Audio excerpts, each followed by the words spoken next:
What's going on, guys? Welcome back to another video. If you've been playing Multiversus and you haven't optimized your game settings, you're probably not playing the game at your maximum potential. In this video, we're going to take a look at the best controller settings, keybinds, as well as interface settings that you can use to optimize and enhance your gameplay to be able to get good at this game. Because honestly guys, Multiversus is a fairly new game. It's probably going to be a big thing moving forward, as they're also introducing a ranked mode, which means this game potentially can change a lot of lives, just like Fortnite did back in the day. So you might want to get good at this game before all the 6-year-old sweats start showing up, and that's probably not too far away. So without any further ado, let's just get right into it. I'm going to be showing you guys the best controller settings and keybinds that you can use to make the most out of this game. Alright guys, the first thing that you want to do is obviously head over to settings.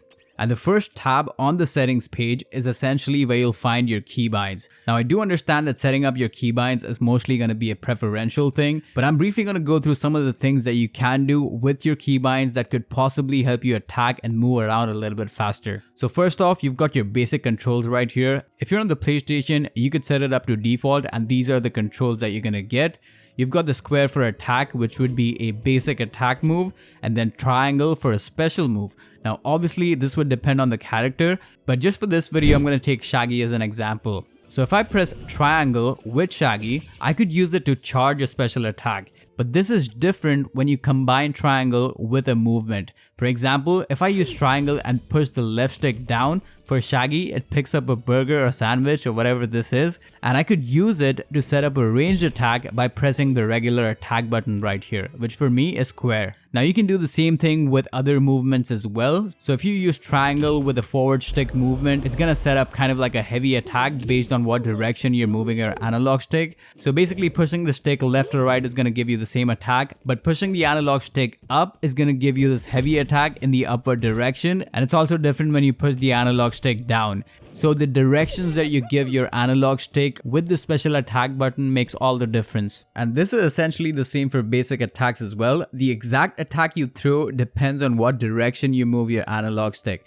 It also varies when you hold it as opposed to just pressing it once, as when you're holding it, it does kind of like a power attack. With that said, I am going to be making a separate video showing you guys the exact moves for all the characters, so make sure you subscribe to the channel for that. But this video is mostly going to be keybinds, so you want to make sure that you use one of the face buttons, which are the primary buttons on the right side of your controller, for the main attacks. So for basic and special attack, you could use any one of these face buttons right here on your controller. And the reason for this is because most of you guys watching this video have probably played 2D games like this, and so having your attack buttons as your face buttons is a lot easier to get used to. For example, I personally play a lot of UFC games, so this was a lot easier to get used to. With that being said, moving forward, we've got the dodge button. Now the reason the dodge action is set up with two different keys is because when you get good at the game, you are going to be using the dodge key a lot. Now I personally would keep it as it is, but I know a lot of people might want to set up X for dodge, and if you want to do that, you could simply just click on it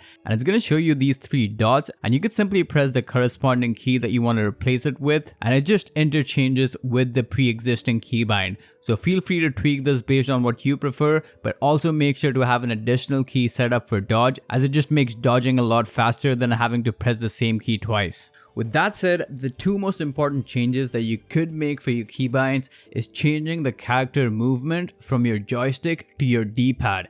And the reason for this is because if you look at a lot of the traditional 2D games, people usually use their D-pad for character movements. For games like Multiversus, even the attacks depend on where exactly you're moving with your joystick. And it's a lot easier to make unintentional movements with your analog stick as opposed to the D-pad. The logic behind this is there are no diagonal movements in Multiversus, and the only possible movements are up, down, left and right. So with the D-pad, it's a lot easier to be more precise with the character movements as well as the kind of attack that you're throwing. The second significant change that you could make is setting up tap to jump.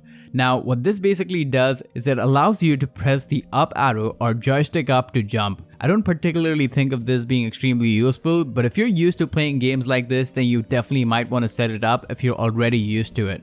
Now, another thing that I want to talk about if you're going to play this game with your joystick is controller dead zones. If you guys don't already know what dead zones and controllers are, it's basically your joystick sensitivity. So the lower the value on this, the more movement you'll receive even for a subtle input. So the range that we get to tweak on Multiverse is from 10 to 90. So for this particular setting, like I said, the lower you set your joystick input, the more your characters will move, and vice versa. If you set it all the way up to 90, your character will only move if you push your joystick all the way. By default, it's going to be set to 60, and you really have to play around with this to figure out what suits you best.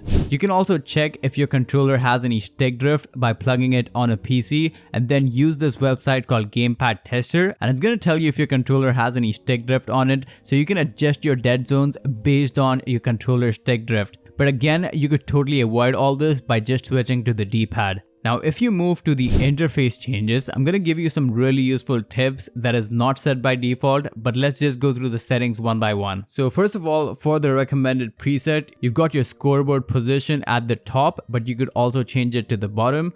Next up, you've got your damage position, which you could either set on the player, scoreboard, or even both. And then you've got the same options for cooldown position as well as dodge meter position and even your player name positions. So visually you could set this up based on your own preference, but one thing that you can do to help organize some of the chaos with the player outline is either completely get rid of yours and your teammates' player outline, or you can get rid of your enemy's player outline. Because if you have a lot of colors popping up on the screen constantly, it just makes it super difficult to distinguish between your enemies and teammates. So you do get an option to set things up in a way where it's a lot less confusing. I personally like outlines on my player and my ally, and I personally would get rid of the player outline on my enemies, and that's just how I prefer it, but feel free to tweak it as per your own preference. One last setting that I would recommend is go to mature language in audio and just turn it on. It just makes the game a lot funnier and better overall. With that being said, that was pretty much the video, guys. Hope you find this video useful, and if you do,